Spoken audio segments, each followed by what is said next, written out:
Salut, j'espère que vous allez bien et bienvenue sur ma chaîne. Je vais partager avec vous dans cette vidéo ce qu'on fait en semaine de relâche, moi et mes enfants. Donc ne vous éloignez pas. Pour le premier jour, on a eu l'idée d'aller acheter des cahiers chez Dollarama à 1,50 $ et de faire quelques exercices. Pour ma plus jeune, c'est-à-dire 3 ans et plus, vous pouvez faire des pointillés, des petits points pour qu'elle puisse relier ces points. Comme ça, elle va apprendre à attraper le crayon convenablement, à faire des traits, à bien voir et à suivre les traits. Vous pouvez faire des formes comme j'ai fait, des carrés, des cercles et même des petits dessins comme je fais comme je vous montre sur la vidéo. J'ai fait aussi des traits simples, un long trait pour qu'elle puisse voir la différence des formes.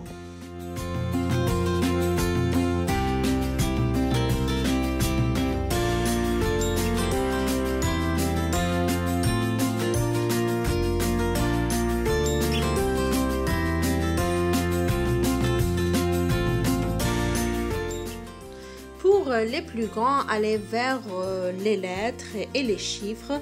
Vous pouvez mettre le grand A et le petit a, leur apprendre à écrire les lettres et les chiffres. Aussi leur permettre de faire des activités sur les chiffres avec les additions et les soustractions.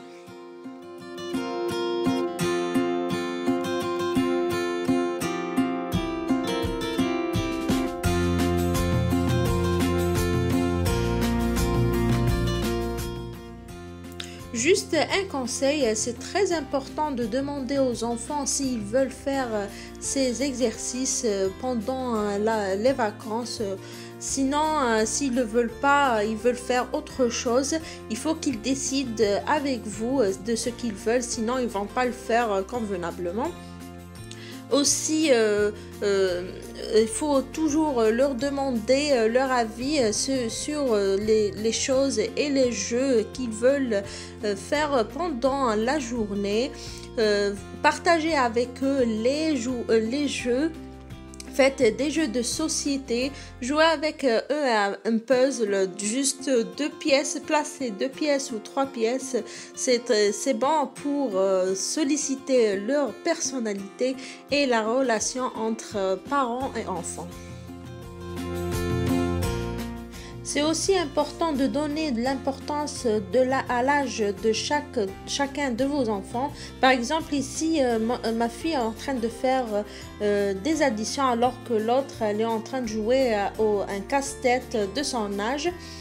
Aussi, je voulais vous montrer ces casse-têtes qui sont ils m'ont été très utiles. Et avec des chiffres, avec des dessins, des animaux, des voitures.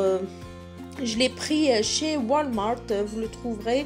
Vous trouverez aussi chez des friperies où vous pouvez l'acheter sur Kijiji pour ceux qui habitent au Québec. Vous pouvez, comme ça les enfants peuvent jouer et savoir se concentrer sur un jeu, un casse-tête avant l'utilisation du puzzle, pour qu'ils connaissent aussi l'alphabet. Comme ça ils vont manipuler les pièces pour pouvoir mettre chaque pièce à sa place. Et aussi ce casse-tête qui est vraiment très formidable.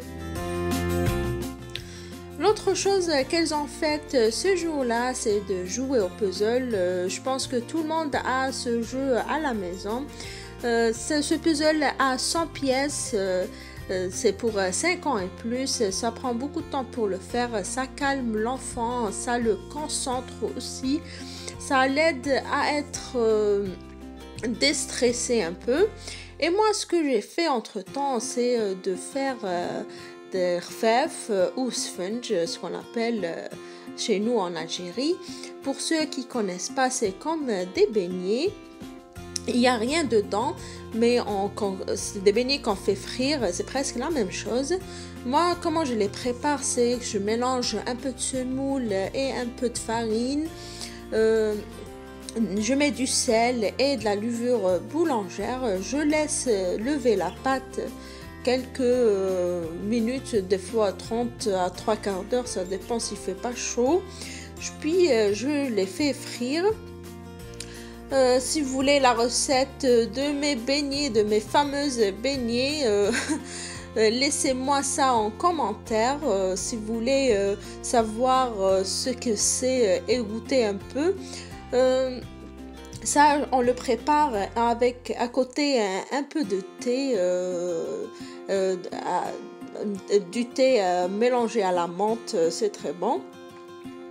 Entre-temps, moi je suis dans la cuisine et j'ai un œil toujours sur mes enfants pour voir ce qu'elles ont fait. C'est ça, elles ont terminé leur puzzle pour ma plus grande. La plus jeune, elle a fait le puzzle de Charlotte aux fraises, mais elle voulait pas le terminer. C'est important aussi de voir l'âge qu'il faut pour faire le puzzle. Ça, c'est 5 ans et plus, l'autre, c'est 3 ans et plus. Cette journée, on l'a pris vraiment très relax et sur ça, je vous dis à très bientôt.